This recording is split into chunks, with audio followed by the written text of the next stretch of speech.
Hey, I'm Daniel, and you're watching another episode of the Filmcraziest Show. For this episode, I was joined by the minds behind the new horror film, Bad Candy. Joining me were Scott Hansen, who co-directs the film and has a story by credit, as well as Desiree Connell, who co-directs the film and writes the screenplay. Bad Candy follows a pair of radio DJs in the town of New Salem on Halloween night, telling local myths, which usually end poorly for those who disrespect Halloween. Their film is currently playing in select theaters and will be available on demand on September 14th. Here's Scott and Desiree to introduce the podcast. Cool. So I would love if we could start by just having you guys introduce yourselves in the film. Okay. Yeah, I'm Scott Hansen, the co-director, and this is Desiree Connell. Yes, I'm Desiree Connell. I wrote and co-directed with Scott the feature Bad Candy. Awesome. And I'm glad to have you guys here on the Filmcraziest Show. I'd love to start with, just as it's a horror anthology film, did you always want to use the two radio hosts as the framing device for the film? Yes. We actually had several different outlines for this project. It kind of transitioned into what it is now organically, based off of, honestly, logistics. We had a large ensemble cast, and trying to navigate everybody's schedules and all the locations and everything like that, it kind of became its own thing. But we're very happy with what we have. Yeah, and I think trying to navigate, I think our goal is to try to not be an anthology, but we're always going to get labeled as one, because the film is actually takes place in a town, and it all the stories are connected. We try to make a one linear timeline that is like basically all this crazy shit. I don't know if I'm allowed to cuss, but Oh, for sure. So stuff crazy. going on this small town, and I think Desiree had some really fun influences on that. Like you could speak more about that, Des, on your. Yeah, we like the idea of vignette style of shooting, which is why people take it as an anthology, and that's okay. That's fine. It's not terribly wrong. But we just like each character getting an opportunity to kind of show themselves a little bit more, versus just Love Actually or Crash. Because we don't really have that in horror a lot. And considering both of us are massive Halloween fans and giant horror fans, Scott way more than myself, but still we're both really into it. We thought this style of storytelling for this project was the best way to go. Okay, interesting. And that's interesting to me, like how you don't think of it as an anthology, because like when I was watching it, like I was thinking like in the structure, it doesn't have like as much of like this story stops. It like always seems to be dipping in and dipping out, which I thought was interesting. Mm-hmm. Yeah, good. So it's more kind of like Trick or Treat than like something like Creep Show, right? Right. Yeah, Yeah, definitely. it's interesting. A lot of people keep giving it that comparison, but while it was being formulated, we never tried to make it like something else. Okay. It was, hey, have you seen this before? Have you seen this before? Okay, how can we make that into something that we would like? And how can we make that into something that we would want to see? And that's really kind of how it got to where it is now. Yeah, obviously huge fans of Trick or Treat. Oh gosh, yeah, Trick or Treat is wonderful. It's such an honor to be compared to it, but I gotta tell people there's not enough Halloween movies, and we're trying to fill that void from the get-go. It's like I feel like there could be Trick or Treat stuff movie-wise like every year, but it's just there's not a lot of Halloween movies. So with the resurgence, the Halloween Kills, and all that, I feel like we fit right in this new wave bringing Halloween back, and I'm proud to be a part in of an original format as well. We like to see new stuff.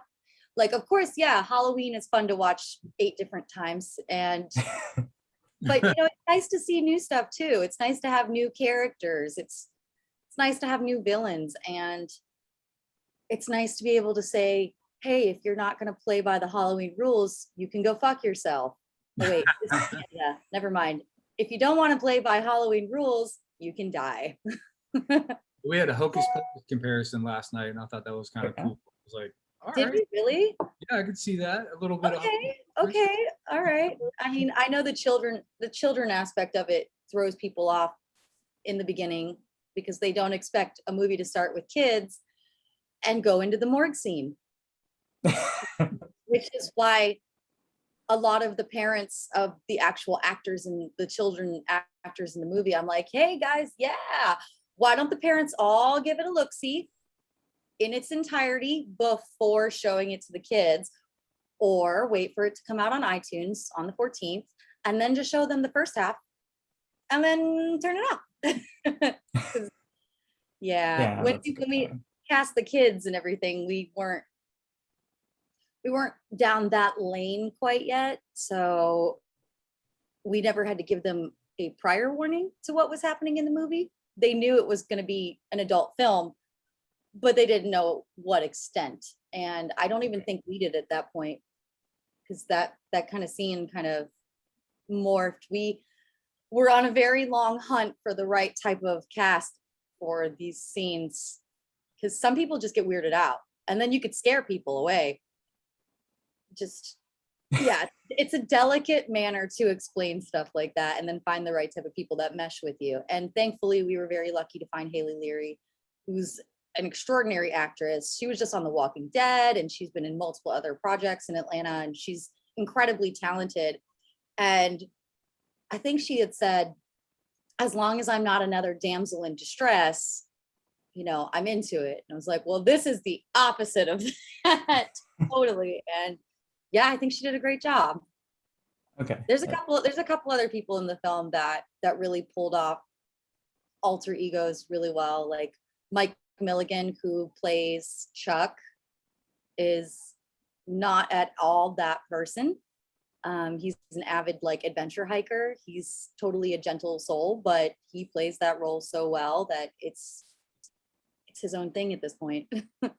Now, did you guys have a favorite like part of the film to shoot, or something you were most excited about? I think for me, the Pumpkinhead scene with Dracubus, the giant bat creature, that was probably the most fun I had, because Lenny. we got to work with Wayne Anderson, who is like he's a special effects icon. He did like the Predator suit, and he did like Jurassic World. He's working on Avatar right now too. Yeah, oh wait, are you allowed to say that? Well, yeah. Flew from New Zealand. Sorry, he's working on a giant movie in New Zealand we don't know about. Yeah, no, you can talk about it. He flew from New Zealand to do, this is a tiny indie film, and this is like self-funded by us, and it's like, all the blood. Yeah, we've been friends with him for years, so he kind of knew we weren't joking when we were like, yeah, seriously, come on over. Doing that scene was hilarious because a lot of the actors didn't know what they were about to get into. I was just like, hey, the creature was a total surprise. Creature was no idea. Really?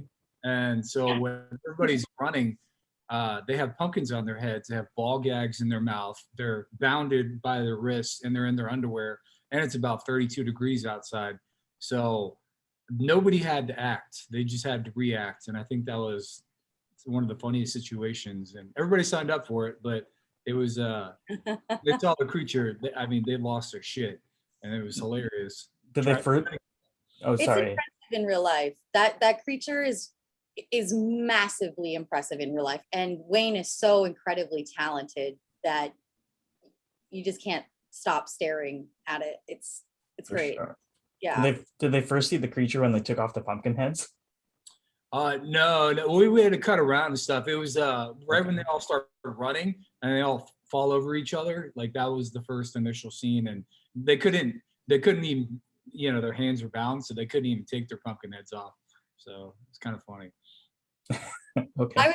I was really excited about the ghost hunter scene, because I kept like walking around the house. I was like, all right, so I'm gonna shoot it, and we're gonna shoot it all in the day, and then we're gonna shoot every single thing all at night, and then we're just gonna edit it together like it's flashing back and forth. And it was so incredibly complicated and fun to write that I was like, this is not convoluted. This is not convoluted. It's gonna make sense. It's gonna make sense. We had to measure a lot of the shots and redo. Oh yeah, and matching all the shots in the daytime and matching all of the shots at night with we tried to keep the same amount of crew we could. It's just when you're limited time at locations to shoot things, you know, we're a small indie film. We didn't set up for a month at one location and just keep shooting over and over again. We did this in like what, 3 days? 3 days. Yeah, it was pretty Like intense. just like ghost hunting scene? Yeah, just the Okay. ghost hunting scene was done in like 3 days. And Shooting with Corey and Zach was amazing too, I gotta say. oh gosh, yeah. And They were fans of each other, which was hilarious. that was the best part because Zach was like, oh yeah, Corey Taylor, huh? And then Corey's obviously Corey loves 80s horror. So of course, when he heard about Zach, they were both like really excited to meet each other. And that was a nice moment. It was actually really pleasant. Yeah. Oh, awesome. There's a few scenes that are not included in the final cut of them like dicking around and joking with each other. Probably end up somewhere in a deleted scene or Yeah, they're on the Blu-ray. yeah, on the Blu-ray. There you go. Okay. Yeah, that must have been fun for them to work together. And I really liked the set design of Chili Billy's as well. Oh, that's Scott right there. That's all Scott. All of those, cool. all of those beautiful, iconic shots. That's all Scott. Like 100%. He has an eye for it, and that's why I'll forever work with him. Is because we can come up with an idea, and then he somehow makes it 10 times cooler, and then on camera it just translates perfectly. It was So an abandoned radio station with like water damage. So Okay. yeah, one of my friends actually was the DJ in this location years and years and years ago and got us the hookup for it. And they let us in and we did everything we needed to. It was great. yeah, so we Okay. set designed it up and made it look cool. And it was funny, Ron Howard came in and snaked it the day after we left. Oh yeah, the second we wrapped, the Howard team came in and took everything. They wanted all the equipment and all the records and everything that was in there. They just came in and took everything. We didn't even get a chance to get anything. Are they making a Halloween film soon? I don't know. He made it already. It was No, the it last was movie. I think it was a period piece and Yeah. they Okay. trying to find the authentic gear and equipment Yeah. because it was all still in there. It was all the real stuff. They just had never done anything with it. It was great. Yeah. Okay, interesting. Now, I really wanted to get to the villain himself, Bad Candy, and what was it like kind of creating that clown as a horror villain for this film? Yeah, I I used to be a haunter, so I used to work at a haunted house when I was younger, and I think just it's so hard to create something new. You got the Terrifier guy, you know, you got Michael Myers, Jason, and Pennywise. I think we were trying to come up with something that was sort of friendly to the kids and like a protector kind of vibe, but still creepy as hell. And I think that's the difference of our movie is the clown. You know, he Bad Candy. He protects people, and you know, if you bash Halloween or you're negative to the holiday, he takes that out on you. And I think we were just trying to find something colorful, but scary as hell at the same point. You know. You achieved it. Thanks. Yeah. Thanks. Like the Santa Claus of Halloween, I think. The Yeah, protector. he's a great character. It's a lot of fun. Scott actually dressed up as him for Halloween one year and ran around our neighborhood, and the children crying everywhere. He's hiding in like the woods. They just jump out at him, and like this one dad came up and he like marched up the driveway and he was like, "You scared my kid." Oh shit. I can see why. All right. Hey, I'm so and so. Nice to meet you. And it was amazing. Yeah, it definitely works in real life too. Yeah, we're hoping that it stays with audiences as like, hey, this could be, you know, maybe the next Freddy or something like that. And we're already talking about doing a sequel, me and Desiree. So yeah, we'll see. It must have been a fun Halloween though, scaring all the kids. Oh God, yes. Our yard is. Between the two of us, we both have the craziest like masks and get-ups that we just put on, and it's really it's nice. And I'm just thinking about it with excitement because it's about to happen again, and I don't even know what we're gonna do this year yet. I'm excited for you. Thank you, Daniel. Now, I just like this feels like a great this is releasing in early September. This feels like a great way to get into the spooky season. So do you have one recommendation for everyone, maybe not your film, that gets you in the Halloween mood? Trying to think. I think every year we always manage to watch Hocus Pocus. We always watch Nightmare Before Christmas just because. And we usually go on to Shudder and just find something we haven't seen yet, which is difficult because I feel like Scott's seen everything. For me, I would say it's always The Thing, or Dracula 1931, Halloween, the Carpenter first one. Obviously Trick or Treat, you can't deny how amazing Trick or Treat changed the landscape for horror Halloween movies. Like, it's just amazing. But I love Hocus Pocus too. I love Tim Burton. I mean, we have like a whole list of stuff we watch religiously, and I would probably throw Aliens in there from James Cameron. Huge fan. So I mean, yes, the woman and her cat win. That's the end of that conversation. I'm not ashamed of having cats.